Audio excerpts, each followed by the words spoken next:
Вітаю! Час новин на АТР. Ви дивитесь «Заман». Рада безпеки ООН сьогодні має вирішити, чи буде створений міжнародний трибунал для розслідування трагедії Боїнгу малайзійських авіаліній. До Нью-Йорка вже вилетіла делегація України, яку очолив глава МЗС Павло Клімкін. Очікується також, що під час голосування будуть присутні міністри закордонних справ Малайзії, Австралії, Голландії та Бельгії. Громадяни саме цих країн перебували на борту збитого літака. Раніше постійний представник Росії при організації Віталій Чуркін заявляв, що Російська Федерація проголосує проти створення трибуналу. 17 липня торік збили пасажирський літак Боїнг 777 авіакомпанії Malaysia Airlines. На борту літака знаходилися 298 осіб, жоден з них не вижив.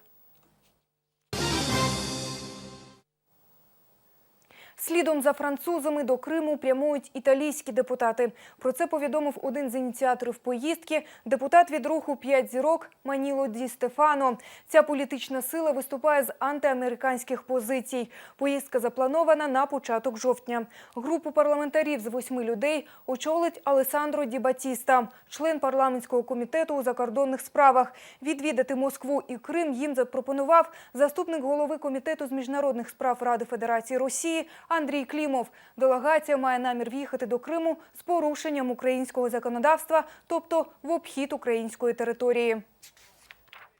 Ми прийняли рішення приїхати до Криму і Москви в складі делегації від італійського руху «5 зірок». Днями я зв'яжуся з представниками посольства Росії в Римі, щоб приступити до організації візиту. Маніло Ді Стефано, депутат від руху «5 зірок». Дніпропетровщина попрощалася з 16 загиблими воїнами АТО. Панахида за невідомими солдатами відбулася на Краснопільському цвинтарі. В останню путь їх проводили побратими та небайдужі люди. Ідентифікація тіл та пошук їхніх сімей триває. Однак кожен може прийти і подякувати військовослужбовцям за героїзм, повідомляє сайт «Інформаційний спротив».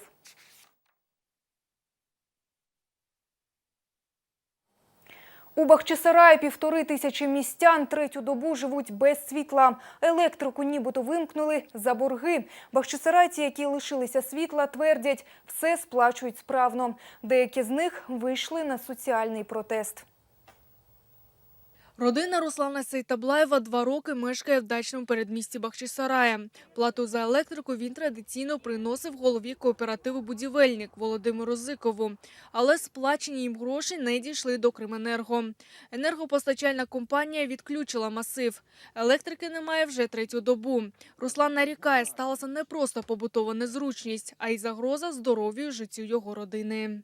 Я за услуги поставления электроэнергии плачу и в товарищество, и в кооператив, а энергии как потребитель я не получаю. У меня есть теща, она хронически больной астматичка. Она живет на небулайзере. Небулайзер живится, запитывается от электросети. Вот сегодня только мы 2 раза вызывали скорую. Мешканцям масиву пред'являють борг у розмірі 125 тисяч рублів. Вони підозрюють, що ці гроші привласнив тепер вже екс-голова кооперативу. Сам він при цьому зник. Вот замок, никого нет. Вот. Соседи утром видели, как он вывозил отсюда вещи. Проте головною махінацією Зикова місцеві називають те, що він під виглядом перереєстрації за російським законодавством без відома мешканців масиву провів реорганізацію садового товариства в комерційне підприємство. Если в товариществе каждый несет ответственность за себя и несет ответственность за действия председателя и членов правления, то в кооперативе совершенно все по-другому. Вот, к примеру, они наделают долгов или возьмут кредит и не выплатят его, то все сообщество будет гасить эти долги. В товариществе мы имеем право обратиться в государственные органы, чтобы нам, или в РЭС, чтобы нам платить за тарифы снизили, как в сельской местности, за воду, за все. В кооперативе этого нет. Коли місцеві мешканці дізналися про махінації, вони організували збори. В результаті 1 березня ухвалили рішення про відновлення колишнього статусу селища та обрали нового голову. Крымэнерго на вопрос, включат нам электроэнергию или нет, ответил так на сегодня, что мы не можем давать электроэнергию должникам. Сделайте что-то, чтобы оплатить этот долг. Все остальные проблемы будут решаться путем, значит, обращения. Мы уже обратились во все инстанции, идет расследование по этим эпизодам. Для вирішення проблеми голова запропонував зібрати по 700 рублів з кожного мешканця масиву. Зібрані кошти найближчим часом передадуть до Крименерго. Ця ситуація традиційна для Криму. З такою ж проблемою нещодавно зіткнулися мешканці масиву Кам'янка під Сімферополем. Вони теж сплатили штучні борги власним коштом. Ельмас Ібрамова, Асан Асанов, Заман, АТР. Казантип наш окультурився. Про це заявили кримчани, які стали на захист фестивалю «Біфуз». Мешканці села Поповка Сакського району обурені забороною проведення фестивалю «Біфуз», який став альтернативою фестивалю електронної музики «Казантип».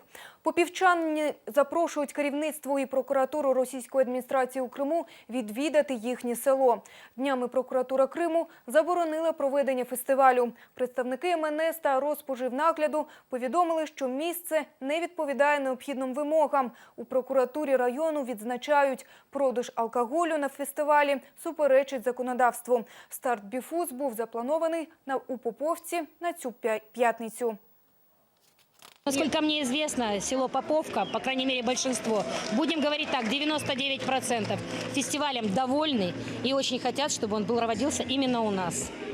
Администрации Крыма никто нами не занимается. Ни дорог здесь нету, ни канализации нет, ничего. У нас хотят отобрать этот фестиваль. Пройдите в каждый двор, и каждый хозяин скажет, что он отвечает за то, что у него никаких наркоманов нет. Мы следим за этим, понимаете, мы следим за этим, чтобы не было наркоманов. Хочу сказать, что в течение 5 лет Казантип наш окультурился. Особенно сейчас, даже судя по территории, судя по жителям, которые приезжают сюда, по отдыхающим к нам, поэтому контингент совершенно другой. Школа 4 президентів. Так іронічно називають кримські татари недобудову у Сімферопольському передмісті Борчокрак. Її почали будувати 22 роки тому. Тепер вже російська адміністрація Криму збирається виділити на добудову 400 мільйонів рублів. Це майже 150 мільйонів гривень. Отримає ці гроші компанія «Консоль», пов'язана зі спікером російської адміністрації у Криму Владимиром Константіновим. На будівельному майданчику Фонтанської школи тиша. Жодних слідів ведення будівельних робіт не видно. На вході табличка «Будівництво ведеться фірмою «Гражданстрой». Однак у дворі логотип будівельної фірми «Консоль», яка пов'язана з главою кримського парламенту Владимиром Константіновим. А кто строительство идет? Это Татарстрой и Консоль. Что-то никого там дёртадан чалаша и все. Як з'ясувалося, фірма «Консоль» запросила на ведення будівельних робіт будзагони з Санкт-Петербурга. Антон Гульдінський – працівник будівельного загону «Надєжда». Каже, зараз будівельники усувають недоліки колишніх підрядників. За стільки років і дах почав протікати, і штукатурка обсипалася. Ми приїхали в Крим, в Сімферополь і строїмо школу в цьому районі кримських татар. Мы занимались в основном демонтажом того, что было раньше, то есть старые работы, которые там старая обветшалая штукатурка и старые стяжки, которые были выполнены не по технике. Мы их демонтировали. Школа в мікрорайоні Фонтани, в народі іменована школою 4 президентів, один з найвідоміших довгобудів Сімферополя. Її будують більше 20 років. За цей час змінилося 4 українських президента і несподівано настав час 5-го, російського. 8 голів Роскомнацу і 15 керівників управління капітального будівництва. До 2013 року будівля була відбудована на 55%, після чого будівництво було заморожене у зв'язку з відсутністю фінансування. На цей раз кримська влада обіцяє здати будинок в експлуатацію до грудня цього року. І деякі з її представників заробляють на цьому непогані гроші. Еліф Абдулані, Біха Романов, Заман, АТР. Ціни на продукти ростуть, але російська адміністрація на півострові рапортує про їхню стабілізацію і навіть вводить в оману Москву у своїх офіційних доповідях. Так, перший замзаступник міністра сільського господарства російської адміністрації в Криму Микола Полюшкін в ході селекторної наради з Мільсільгоспом Росії оприлюднив такі цифри. У липні ціни на курятину в Криму зросли на 6% до 106 рублів за кілограм, а на свинину на 11%. 12% до 158,8 рублів за кілограм. Однак реальні ціни на кримських ринках забігли набагато вперед, ніж сказано в оптимістичних заявах чиновників. Окремі частини курятини вже зараз коштують від 145 до 195 рублів. Це майже 70 гривень за кілограм. Ціна за свинину в діапазоні 280-350 рублів за кіло. Це майже 150 гривень. Спростовують нереальні цифри Полюшкіна і відвідувачі одного з сімферопольських ринків. Нет, таких цен нет. Это однозначно. Дороже. Да, дороже. Вырезку я брала 250 свинина. Вырезка. Вот. Это и антрикот на кости я брала 280 стоил. Ну, 100 с чем-то я не слышала таких цен. Не слышала, не видела нигде такой цены. Куры, вон, посмотрите, какие дорогие везде. Особенно вот это курятина, мурятина всякие. Это все очень дорого. Желудки у них дорогие, печенка у них дорогая. Все у них дорогое очень. Свинину я брала 220. Килограмм? Такого нету мяса. Самое дешевое это 350. Такого мяса нет. Ну, посмотрите, филешки там сколько стоят. 290. Какие там? Вон крылья 195 рублей. Крылья. Там же цены вон. Поэтому вряд ли такое мясо. Я такого мяса еще не видела, чтобы 106 рублей килограмм был. Ни мяса, ни куриного, никакого. Нет, такого нету. Свинина 250 это минимум, максимум 350 мякоть. Также и говядина. Курятина где-то 150 при пределах. Это если покупать в нашей рябе. А домашняя 250 килограмм. Ой, да дороже все. А свинья дорогая. Я беру лопаточку 270-280 рублей килограмм. И ребрышко. У Ростові-на-Дону триває суд над українським режисером Олегом Сенцовим та кримським активістом Олександром Кольченком. Сьогодні на засіданні Північно-Кавказького окружного військового суду ключовий свідок у цій справі розповів, як доповідав ФСБ, про співпрацю з фігурантом цієї справи Олексієм Чернієм. Радіо «Свобода» повідомляє, за словами Пирогова, у квітні 2014 року Черній попросив його виготовити вибуховий пристрій. У справі Сенцова-Кольченка були також заарештовані кримчани Олексій Черній та Геннадій Афанасьєв. Обидва вони погодилися на угоду зі слідством і дали свідчення проти Сенцова і Кольченка. Олега Сенцова та Олександра Кольченка заарештували в травні минулого року. Їм закидають організацію терактів у Криму. Кольченку загрожує щонайменше 10 років ув'язнення, а Сенцову – до 20 років. Александр Кольченко рассматривает события поджога офиса России и офиса Единой России как форму протеста на введение войска Российской Федерации в Республику Крым.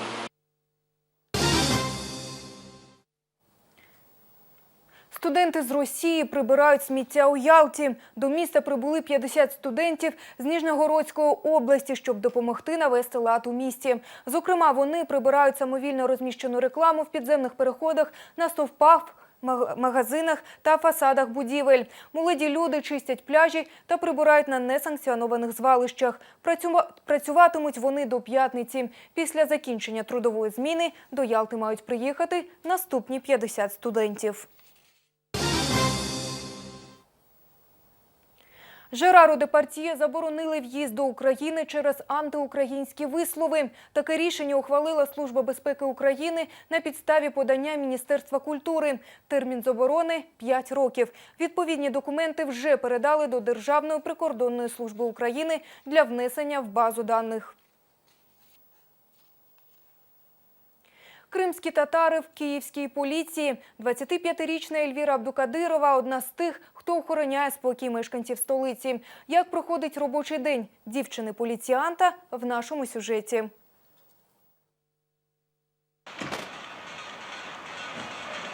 Не встигнувши вийти з машини, вона вже попереду напарника. Ельвіра Абдулкадірова поспішає на виклик. ДТП, бійки, побутові конфлікти та крадіжки – це все її. В соседнем доме охранник нашел ваш кошелек, ничего не было или что-то было? Если что-то было, говорите, пишем заявление, едем в райотдел. Її зміна починається з 9-го ранку і закінчується пізно ввечері. В окупованому Криму студентка юрфаку дізналася про набір в поліцію. Не сумніваючись, подала документи і все пройшла успішно. Первый тест это был тест общих навыков, потом второй тест это мы сдавали норматив. Третий тест проходили ВЛК. Стереотип, що дівчина не може бути поліцейським, придумали чоловіки, впевнена Ельвіра, і одразу поспішає до машини. Тут же новий виклик.